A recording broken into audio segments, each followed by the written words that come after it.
សិក្សាទ្រឹងស្ដីលើដីចប់ហើយពេលនេះអូនអើយអនុវត្តជាក់ស្ដែងបងឡើងយន្តហោះអូនកុំចំបែងកុំគិតកុំក្រែងថាបងផ្លាំងផ្លិចយន្តហោះលាតដី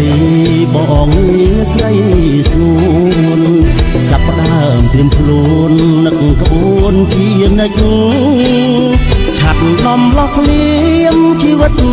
ដូចពេជ្ររាំងស្មៃព្រិចព្រិច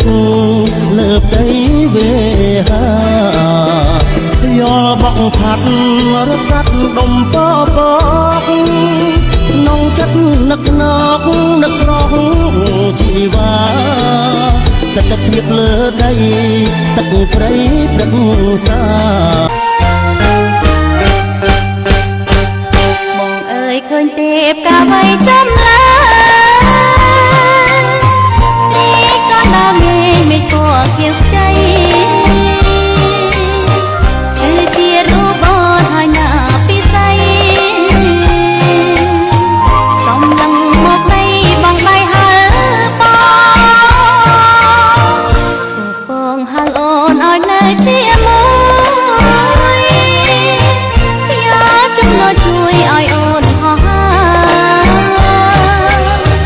គិតទៅអូនដូចជានៅខាងលើនៅបងញាតានិឋានកណ្ដាល